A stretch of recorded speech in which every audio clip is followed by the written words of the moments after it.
a lot of people don't really know it. It's an instrument from West Africa. More people know the kora.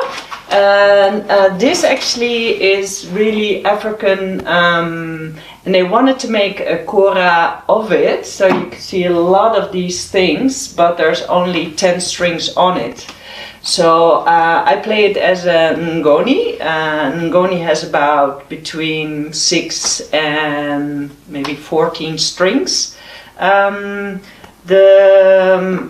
The bridge here is on skin, on goat skin, and this goat skin wasn't really prepared tight enough for all these strings to hold, so that's why now it only has 10 strings. Before I had 8, I put 2 more when I had some ngoni lessons with Frank Heinkel, and he said, well, I prefer that you have 10, so he sent me 2 pieces or 1 piece, long piece.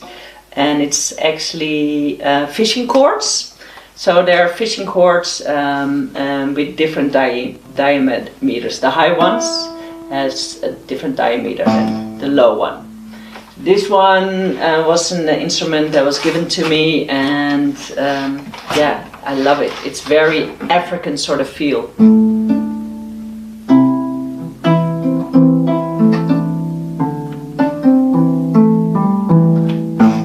Also it has these rattles and stuff. I like it.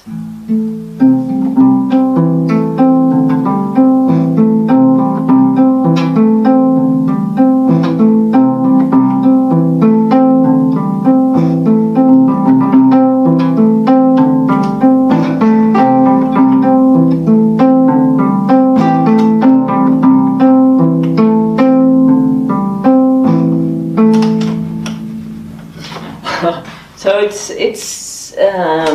has a very unique sound, and it's not very loud, so I love it really practicing for myself, you know, in the evening softly. This is an instrument that I got from Frank, and it has 14 strings.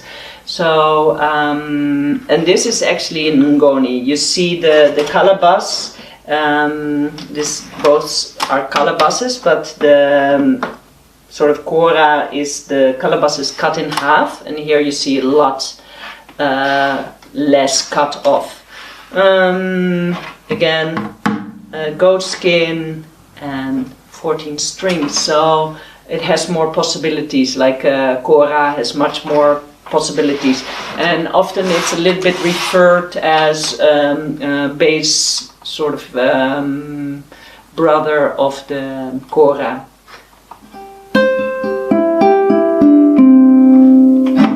It has more, yeah, it's louder, it's more balanced in sound, so if I play it on stage I would use this one, because it's just louder, and often on stage if you have something soft to amplify it, it's a little bit trickier.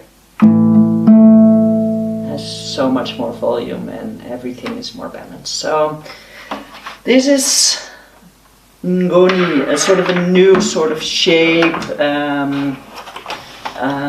Often in Africa they also play it sort of on the side and has a different soundboard. But yeah, ngoni, I love it. It's a singing accompany instrument, so I will learn to sing, and then hopefully I will sing and play at the same time, or play didgeridoo and this at the same time, which is super cool, because I think they're gorgeous together. Since Liz was here and she took with her this crazy and nice instrument, I'd like to explain something about how the sound is produced and amplified. The instrument is pretty similar to the guitar. If we think that the goat skin is the harmonic table of a guitar, it works pretty in the same way. So when we sound a string, the vibration moves to the bridge, and the bridge by solid body is able to make the skin vibrating.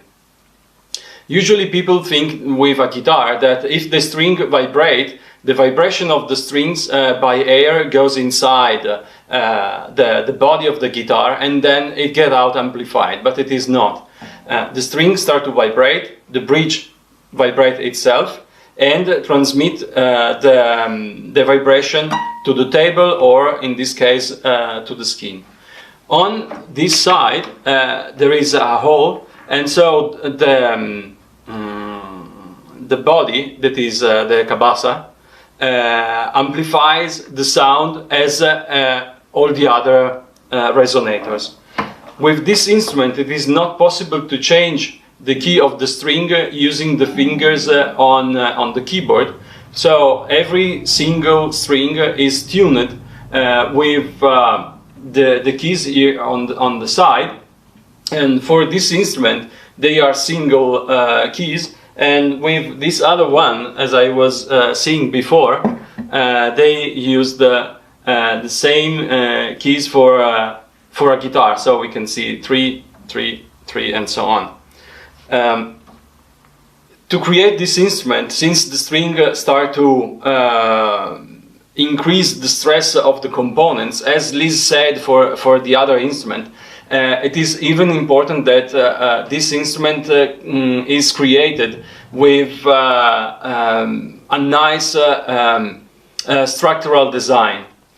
So the keyboard, or it's not a keyboard, it's just I don't know, a pole, I would say, continue inside the instrument till the end, and so the strings are fixed on the bottom and on the pole. The skin has to be fixed and tensioned to prevent the bridge goes too much inside of the instrument. In this case, with this instrument made by Frank, it is really rigid, and maybe I will put a picture. There is a small bridge inside just to give a little bit of support to the skin. On this other instrument instead, it is even more complex, and they added some structures here and even on this other side, so it is like a sort of cross. This is why the two instruments are maybe this one louder and this other one less loud. The best structure it is created, the louder is the sound, and even longer is the sustain. So when I play a string, the sound continues for a longer time. And as Liz was playing before, then we can also decide if we want to stop the sound or not. So it is a very simple explanation. I was not prepared to talk about this instrument, but I took the chance to give some tips and to explain more about an instrument that is something amazing. If you listen to it, close to it, as many other instruments, the sound really take out your emotion from it. So thank you very much, and see you in the next video.